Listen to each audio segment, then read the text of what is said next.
Eh bien, salut à tous, c'est Arms38. Aujourd'hui, on se retrouve pour une nouvelle vidéo. Et donc, on se retrouve pour la suite de la série Python, donc l'épisode 2. Donc, je vais vous expliquer un peu comment les épisodes vont s'agencer. Donc, en premier lieu, ce qu'on va faire, c'est que dans le script vidéo et le numéro de la vidéo, en fait, je vais écrire un programme qui va vous permettre de comprendre certaines fonctions de Python, on va dire ça comme ça. Et dans avancement.py, ça sera la mise en pratique de ce qu'on vient de voir dans la vidéo par rapport au programme final qu'on veut obtenir. Donc ce programme final, il est ici. Et du coup, on va regarder ce qu'il fait. Donc moi, je vais pas utiliser le terminal PyCharm, parce que pour ce programme, je trouve il est pas très bien. Du coup, moi, je vais prendre mon CMD comme ceci. Et donc, ce que je vais faire, c'est qu'il faut que je me rende du coup à l'endroit où il est. Et du coup, il est là. Et je vais faire py système, voilà, système inscription connexion. Et du coup, là, il me dit bienvenue sur mon nouveau site web. Voulez-vous créer un compte ou vous connecter? Donc, on verra qu'il y a plusieurs possibilités. Donc, si je mets quelque chose comme ça, il dit qu'il n'a pas compris ma réponse. Ensuite, par exemple, je peux dire quitter. Et dans ce cas-là, il me dit très bien et il quitte le programme. Quand je relance et que je mets par exemple connexion, il me dit qu'avant de me connecter, il faut que je crée un compte finalement. Et du coup, là, on va aller dans la section créer un compte. Donc, rentrer votre email. Donc, moi, je vais mettre rams38.ytb@gmail.com. Je vais la retaper, donc rams38.ytb@gmail.com. Et là, il m'a dit que les emails ils correspondaient pas, parce que vous voyez, j'avais mis un point virgule au lieu d'un point. J'avais fait exprès, donc on va retaper comme ça. Hop, gmail.com et gmail.com. Donc maintenant, il me demande un mot de passe. Donc moi, je vais entrer un mot de passe et je rentre le même. Donc il dit merveilleux, vous pouvez maintenant vous connecter. Donc on va faire connexion, voilà. Il me demande d'entrer mon email du coup, donc rams38.ytb@gmail.com. Ouais, que si je mets juste un truc de faux, il me dit adresse mail incorrecte, direct, donc comme, et un mot de passe. Donc si j'en mets un de faux, il me dit mot de passe incorrect. Et du coup, je vais mettre mon mot de passe et il va me dire voilà, vous êtes désormais connecté, appuyez sur une touche. Et là, vous voyez, ce qui est bien, c'est que là, j'ai quitté le programme. Je peux fermer le CMD. Et en fait, il va y avoir une sorte de mémoire. Bah, en fait, ça fonctionne pas juste en mémoire RAM, si je peux dire. Que quand le programme il fonctionne, je peux accéder aux identifiants de connexion. Du coup, c'est juste, ça va être indéfini dans le temps. Et du coup là, si je fais ça et que je veux me reconnecter, je rentre mon email, donc rems38.ytb@gmail.com. Je rentre mon mot de passe. Et là c'est bon, je peux encore me connecter alors que j'ai fermé le programme, etc. Donc ça, on va voir comment le faire. Et donc ça va être parti du coup pour la vidéo. Donc là dans cette vidéo, ce qu'on va voir, c'est qu'on va commencer par voir le principe de variable. Ensuite on verra la fonction input. Et on fera un peu les premiers imports. Voilà, donc c'est ce qu'on va voir. Donc on va commencer tout de suite sans plus attendre avec les variables. Donc une variable en Python et même en général, qu'est-ce que c'est? Donc une variable, c'est une lettre, plusieurs lettres avec des chiffres. Donc on va lui donner un nom. Et dans ce nom, on prend l'image d'une boîte en fait. Et dans cette boîte, on va pouvoir mettre des choses. On va pouvoir en enlever et on va pouvoir interagir avec les choses qui sont dedans pour calculer combien il y a de choses dans cette boîte, pour calculer combien il y a de choses rouges ou de choses paires. Voilà, donc on va pouvoir faire plein de trucs avec ces variables. Elle peut prendre différentes formes, ce qu'il y a dedans. Ça peut être un cookie, ça peut être le nombre 2, ou alors ça peut être un papier vert. Donc on peut mettre plein de choses. Donc maintenant, en Python, comment ça va se passer? Donc je vais lui donner un nom tout d'abord. Donc par exemple, je vais l'appeler variable. Si j'arrive bien à écrire, voilà. Je vais appeler variable. Et là, je vais mettre est égal. Et là, je vais lui donner une valeur. Donc par exemple, je veux que ma variable elle soit égale à 5. Donc là, je vais mettre variable est égal à 5. Si je fais variable de est égal à 4, voilà. Donc là, on vient de créer en Python deux variables, la variable et variable 2, qui sont égales respectivement à 4 et à 5. Donc maintenant, ce que je peux faire, c'est créer une variable calcul qui va être égale à variable plus variable 2. Ah, j'ai tabé, excusez-moi, variable 2. Donc là, vous voyez encore que PyCharm, il me propose de m'aider.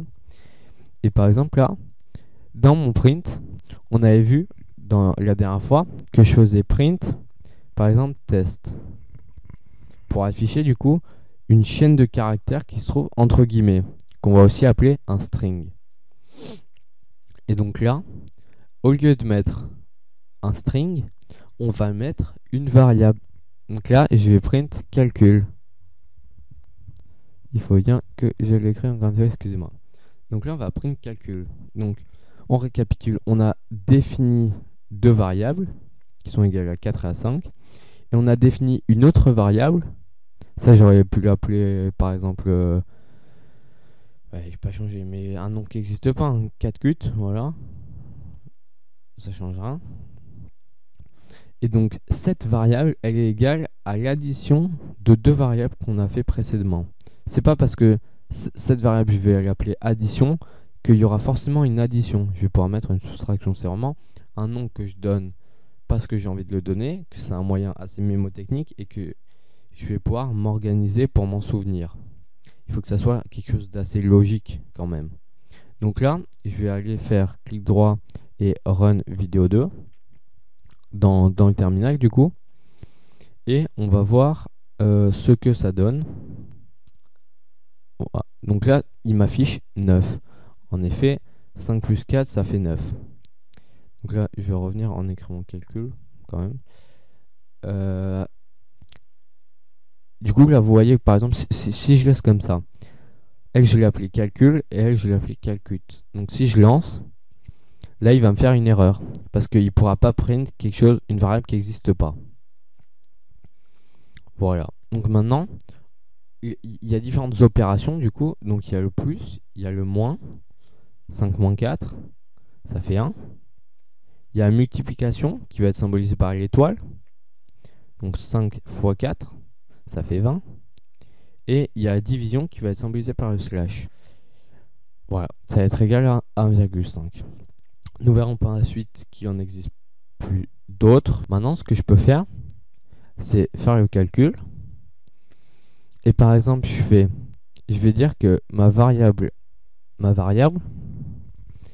elle va être égale à la valeur qu'elle avait avant,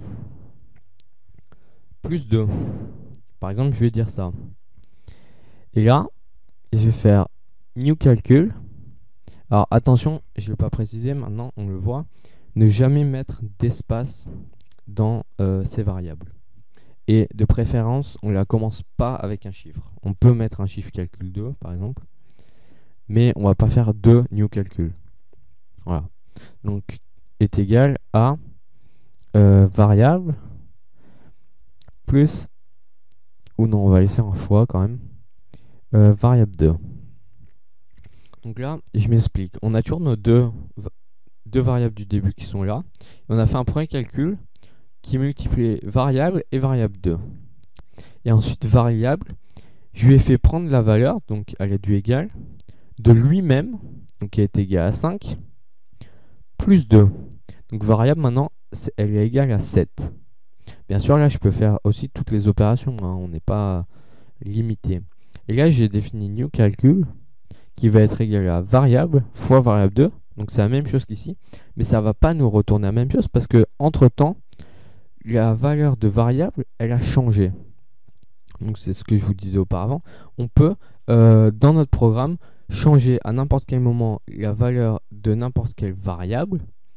et nous permettre de faire des choses. Donc ce qu'il faut bien comprendre aussi, c'est qu'en Python, un programme, il va s'exécuter de la ligne 1 à la fin. Donc il va mettre une valeur à variable, mettre une valeur à variable 2, définir la variable calcul, redéfinir la variable et créer la variable calcul et afficher les deux. C'est pour ça que je fais print calcul et print new calcul, ça va me les mettre dans l'ordre. Ça va pas faire d'abord le new calcul et après le calcul. Donc ça c'est quelque chose qu'il faut bien se mettre dans la tête. Et c'est important du coup pour quand je change ma variable. Parce que là, si vous voyez que je mets calcul cette ligne en dessous de variable, ça va me sortir à chaque fois les deux mêmes choses. On va le voir juste maintenant. Je vais lancer le programme pour que vous voyez ce qui se passe. Donc là, ça met 20 et 28. Maintenant, regardez. Si je prends hop, CTRL X et que je la mets hop, ici. Donc les espaces, ça changera. Hein. Moi, je les mets pour que le code soit plus lisible. Donc, je refais le script. Et là, vous voyez que ça met 28 et 28. Donc, l'ordre est vraiment très important en Python. Et donc, il faut bien se mettre ça dans la tête. Maintenant, ça, vous voyez que c'est quand même un code un peu lourd. Donc, on peut le modifier en changeant tout ça et en mettant plus est égal. Donc, le plus est égal, ça va dire que la variable, on va ajouter 2 à variable. Donc, c'est exactement ce que j'avais fait, mais en plus allégé. Donc là, si vous voulez que je relance le programme, ça met 20 et 28. Donc ça, c'est toujours bon, ça va pas bouger. Donc, ça, c'est juste une méthode pour raccourcir un peu notre code, parce qu'il faut être quand même assez synthétique. Hein. On va pas commencer à se perdre dans tout et n'importe quoi. Donc ça, on a commencé à voir un peu les variables. Donc, on peut aussi voir que, dans les variables, on peut mettre du texte. Donc, si je mets mon texte, je vais dire que c'est égal. Et encore une fois, là, je pourrais mettre est égal comme ça. Hein. Moi, j'espace les choses. Je trouve que c'est mieux pour le code. On va écrire test. Donc là, vous voyez, après, je peux print mon texte. Voilà. Et là, du coup, on va voir ce que ça va faire. On va avoir 20, 28 tests. Voilà. Donc là, ensuite, je peux faire que mon texte, ça maintenant est égal à test 2. Et vous voyez que si je reprint, hop, mon texte, là, on va avoir 20, 28 test 2. Ok. Donc là, on avait fait la même chose qu'auparavant. On a changé la variable entre temps. Donc on a eu deux prints. Print mon texte où c'était texte. Et print mon texte, encore une fois, donc la même chose. Mais la variable, maintenant, elle avait pris la valeur de test 2. Alors par contre, vous pouvez vous demander, donc ça je vais l'enlever, on pouvait vous demander qu'est-ce que ça fait si, par exemple, dans la variable mon texte, je fais plus est égal à 2, par exemple. Donc on va voir que, hop, mon texte, là si je lance le programme, il va mettre une erreur. En effet, les chiffres comme 5, 4 ou 2, c'est des entiers, des int. On verra par la suite les floats, qui sont les nombres du coup à virgule, comme 2,0 ou 2,5. Ça sera par la suite.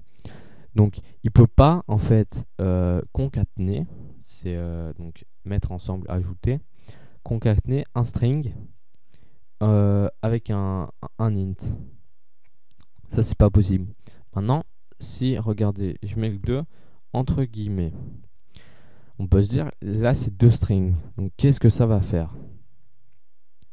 Et bien, tout simplement, ça va faire 20, 28 tests et test 2, parce que le 2, du coup, ça l'a mis à la suite de tests.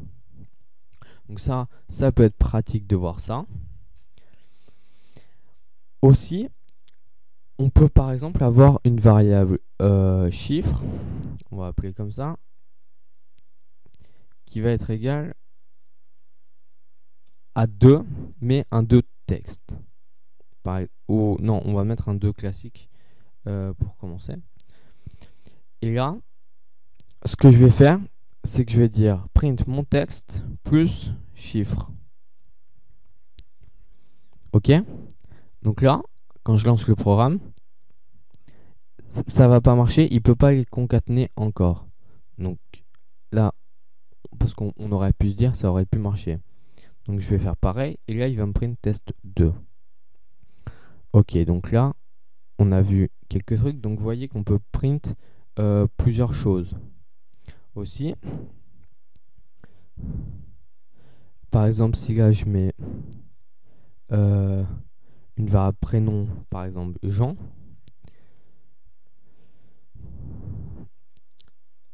on va pouvoir faire quelque chose dans le print qui va être assez marrant. Donc c'est qu'on va commencer par écrire du texte.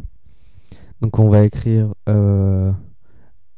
bonjour, on va mettre un espace, et là on va faire plus mon texte. Hop là, si j'arrive bien à écrire, mon texte. Et là du coup si je lance le programme, c'est marqué bonjour Jean.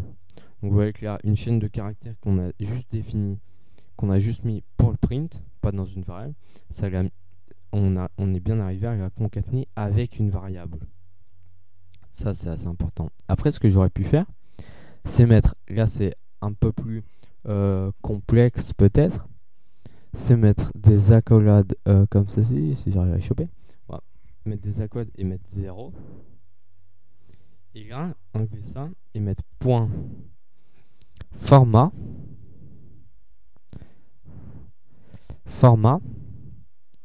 mon texte. Donc là, pour l'instant, on voit pas trop l'intérêt parce que si je relance le programme, vous voyez que ça fait exactement pareil. Maintenant, par exemple là, on va mettre 45. Je vais dire bonjour, accolade 0. Tu as accolade 1. Et maintenant, ici, je vais faire mon texte et je vais faire virgule chiffre. Donc, pour ceux qui pensent avoir compris, je vous invite à penser le résultat du coup du print. Et on va lancer le programme tout de suite. Voilà, donc ça nous met bien. Bonjour Jean, tu as 45.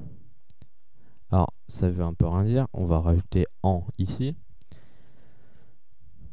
Voilà qui est déjà mieux. Donc, finalement, on a fait bonjour 0, tu as un an.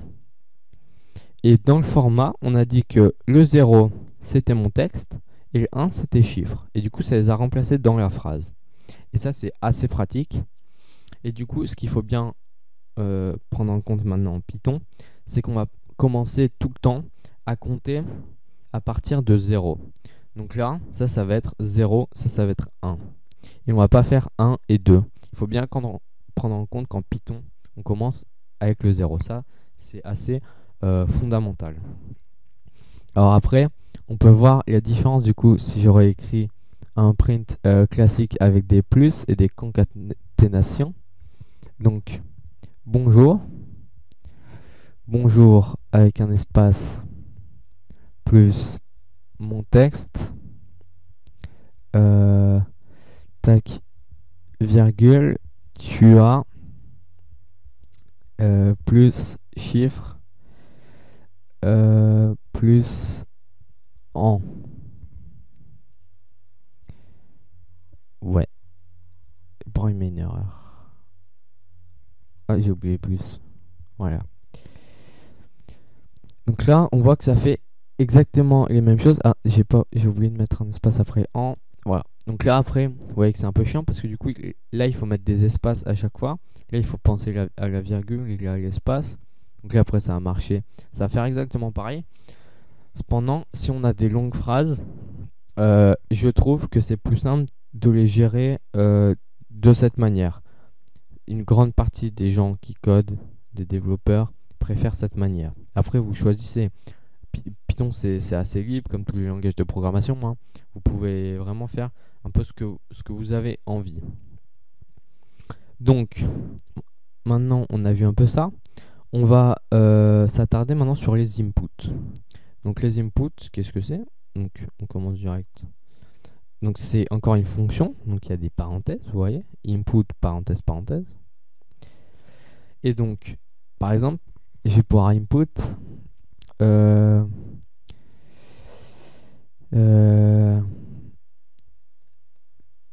ouais, comment tu t'appelles?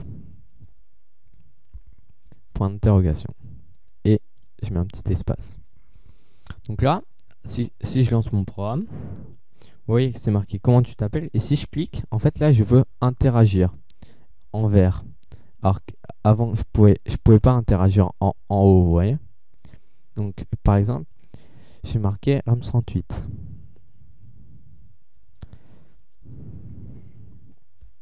Donc là, on fait entrer et il me dit ça a été fini. Donc là, en effet, ça n'a rien fait parce qu'on a juste fait un input. Maintenant, ce qui peut être intéressant de faire, c'est de récupérer cet input et de le mettre dans une variable du coup. Donc, je vous laisse mettre pause à la vidéo et réfléchir à comment on pourrait faire pour les plus débutants d'entre vous. Voilà, donc comment on va faire, c'est qu'on va écrire par exemple username est égal à l'input. Et du coup là, si on recommence, ça fait exactement la même chose. Hein. Je réécris encore rams38.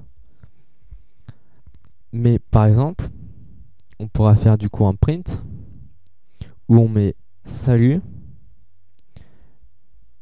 0, hop, point d'exclamation, point format, hop, pardon, format username.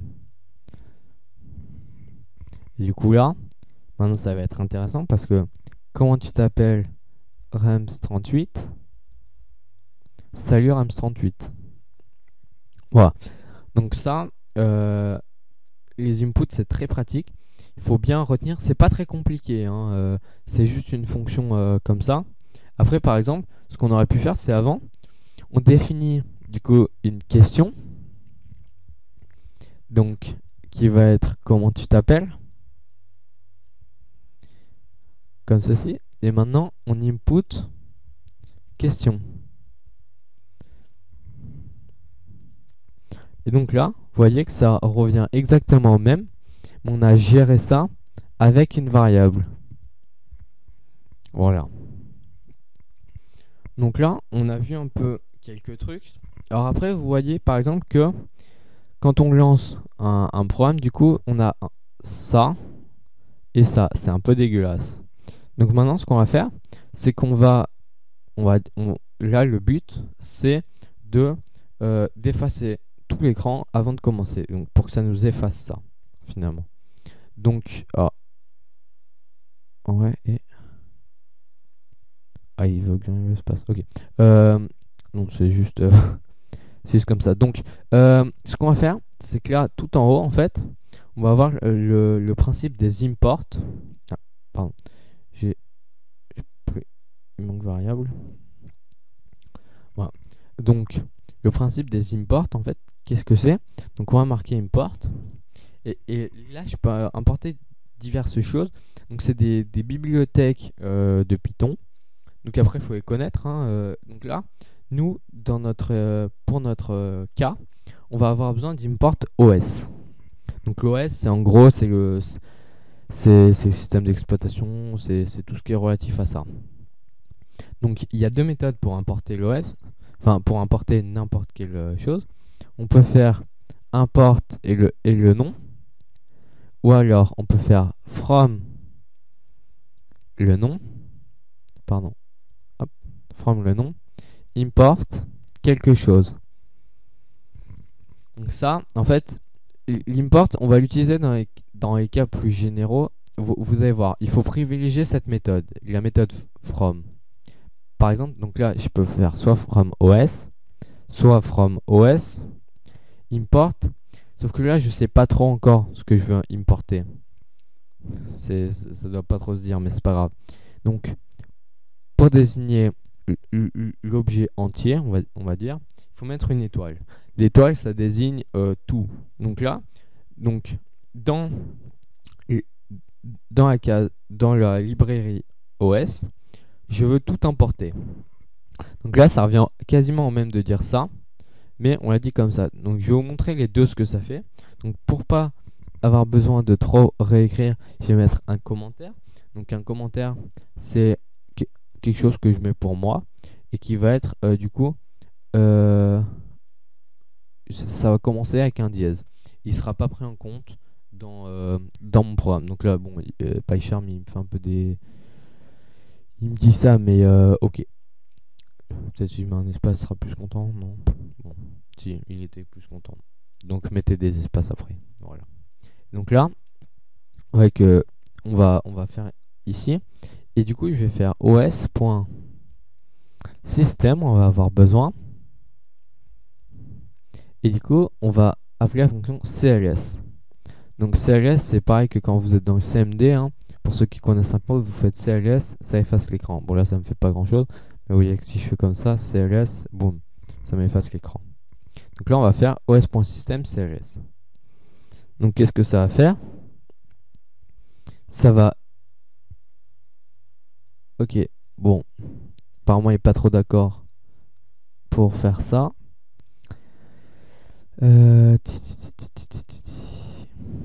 Bon. On va le faire au CMD. Ça va être mieux. Je sais plus comment il s'appelle. Ouais.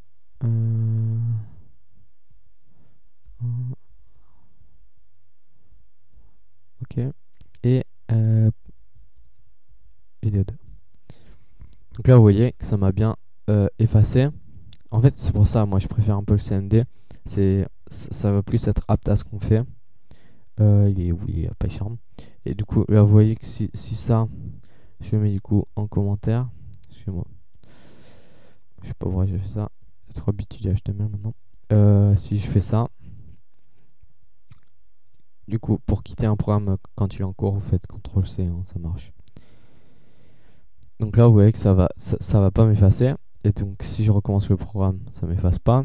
Et donc, pour dire efface-moi ça, on utilise l'os.system CLS. Et là, ça va bien tout nous effacer. Donc maintenant, on va s'attarder du coup sur le from os import étoile. Donc ça, je vais mettre en commentaire. Et ça, on va le basculer. Pardon. Comme ça. Donc là, en fait, ce qu'il faudra juste faire, c'est d'enlever l'os point. Donc là, on va faire système CLS. Hop. Donc, vous voyez ce que ça va faire. Exactement la même chose. Donc la seule différence, elle réside dans le fait que au début, je vais pas avoir os point. Alors ça, après, c'est variable à ce que vous voulez. Là, du coup, si on est sûr d'utiliser que système, on peut faire import system et on pourra pas faire d'autres commandes que les commandes système. Moi, je vous conseille quand même d'importer tout. C'est au cas où après vous utilisez d'autres choses d'OS, c'est mieux de tout importer au début. Donc après, les deux méthodes, la meilleure pour moi, c'est de faire from OS import all. Après, moi je sais quand même dans mon programme, j'ai fait import OS. Voilà, j'ai fait, bon voilà. Pourquoi je m'expliquerai plus tard, mais en gros là vous voyez, bon il y en a 4, hein, c'est pas énorme, mais pour OS, quand on va à la fin, j'ai fait os.system et j'ai fait time.sleep parce que en fait je préférais faire comme ça et pour que en fait c'était un moyen mémotechnique et pour pas faire de confusion trop avec d'autres choses au cas où que j'aurais pu importer, donc pas faire juste sleep ou système. Moi pour ce cas là je préférais. Après ça c'est personnel. Vous voyez que quand j'ai fait bon, pour le getPass, je l'ai mis en entier, mais parce que il est où? Il est là. Après ça aurait rien changé, mais je préfère le mettre comme ça. Et pour tout ce qui est hlib, je préfère laisser comme ça. Parce que bon, pour getPass, vu qu'il n'y a qu'une commande, il me semble, si j'aurais fait import getPass, j'aurais dû faire getPass.getPass. Donc c'est un peu chiant. Bon, après on verra ça plus tard. Mais ça c'est vraiment comme vous le souhaitez, finalement. Donc pareil.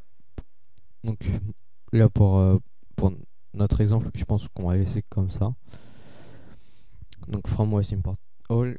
Et là, du coup, ce qu'on va faire, c'est qu'après, ici, pour pas tout de suite qu'ils nous finissent, donc là, bon, il existe tout le code -1 parce que j'ai annulé. Donc on va faire système et la commande, du coup, ça va être pause. Alors, bien mettre la commande entre guillemets, hein. J'ai pas précisé. Donc quand on va lancer, qu'est-ce que ça va faire? Bon, déjà, lui, il a des problèmes avec le CLS. Donc voilà. Salut, appuyez sur une touche pour continuer. Et là, du coup, le programme ne va pas s'arrêter tant que je ne fais pas entrer.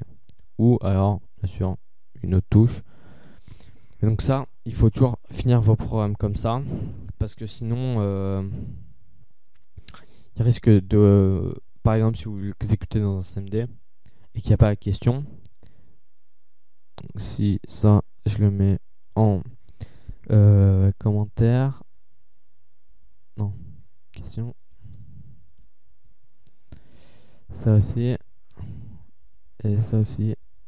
Si je mets ce truc en commentaire et que vous voyez que je lance du coup le vidéo 2. Bon, ah oui, pardon. Là, il y a le... Juste pour continuer.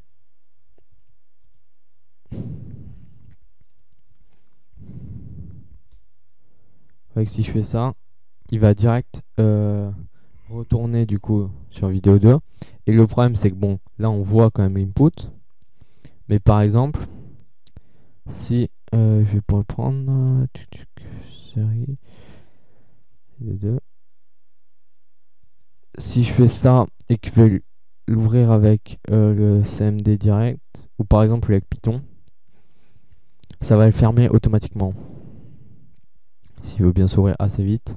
Voilà, vous voyez que là, j'ai rien eu le temps de voir ce qui s'est passé en fait. Donc, bien toujours finir avec un système pause. Pardon. C'est assez important. Encore une fois, là, c'est pour ça que l'idée le PyCharm, on n'a pas besoin de finir avec ça. Mais c'est préférable, hein. Donc, ce que je vous propose de faire maintenant, c'est qu'on va un peu écrire le programme. Donc je sais pas du tout combien de temps la vidéo va durer, mais bon, on va commencer. Donc on a vu du coup qu'on aura besoin d'OS. Donc comme je vous l'ai dit, moi pour ceci je préfère faire import OS. C'est personnel. Là, du coup, il faut finir notre programme par os.systempose, comme je vous l'ai dit. Donc on écrit ça, voilà. Et donc là, on va écrire notre code, hein, bien sûr. Là, du coup, vous avez vu dans le programme quand je vous l'ai montré. Donc il commence par nous afficher bonjour, bienvenue sur mon site web. Donc on va faire ça. Bonjour, bienvenue sur mon site web. Bonjour, bienvenue sur mon site web. Là, on va utiliser un petit... Ah non, j'ai rien dit. Et là, on va demander du coup si on veut se connecter ou quoi faire. Donc pour l'instant, on va juste partir dans l'objet que c'est une connexion. Donc on va demander un mot de passe et voilà. On va pas faire trop compliqué pour l'instant. Donc on va faire username est égal à input entrée votre email, deux points espace, et on va mettre password. Bon, je vais écrire en entier. Password est égal à input tac, entrée votre mot de passe. Et du coup après on peut les afficher. Hop là, j'ai vidéo. On peut les afficher là. On va faire un print. Salut 0. Tu es maintenant bien connecté. Format username. Voilà. Donc là, on a affiché ceci. Il faut finir vos programmes par une ligne vide. Hein. J'ai pas précisé ça. Donc là, on a avancement. Donc je vais aller lancer ici. Et du coup, on a oublié de faire le CLS au début.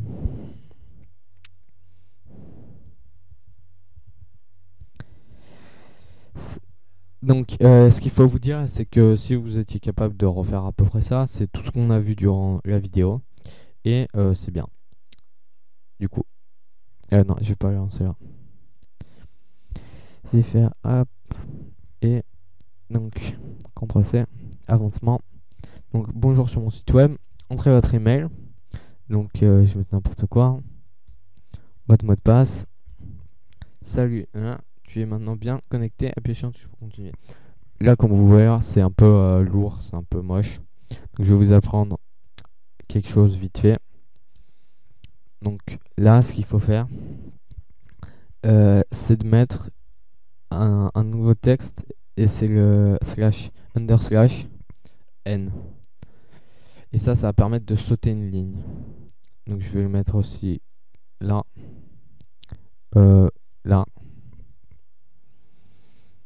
/n et plus. Tac. Du coup là, si j'enregistre ça, vous voyez que c'est un peu plus propre. Voilà. Donc le appuyer sur une touche pour continuer aussi. Hop là. Donc le pourquoi tu te non, je veux pas faire ça. C'est un peu chiant. Voilà, donc je vais en mettre un à la fin aussi. Et il me semble, j'ai envie de vérifier un truc avec vous, mais si je fais /n comme ça, il me semble que ça marche, mais je suis pas sûr. Je vais voir ça tout de suite.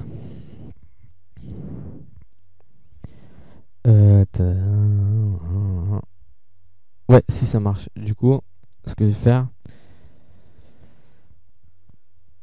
pour pas vous perdre, ça serait dommage, je vais faire comme ça. Et hop, hop, voilà. Je pense que c'est plus clair. Donc le _n, c'est pour sauter une ligne. Donc il y en a d'autres. Pour l'instant, moi, je vous apprends que celui-là. Hein. Après, vous pouvez aller vous renseigner sur Internet un peu. Et la documentation est Python, pardon, est très complète. Il y a beaucoup de gens sur des forums ou quoi. C'est vraiment actif. Donc c'est pour ça que aussi que c'est un bon langage pour débuter, parce que si vous êtes un peu perdu, que vous avez besoin d'aide, ça peut être très pratique.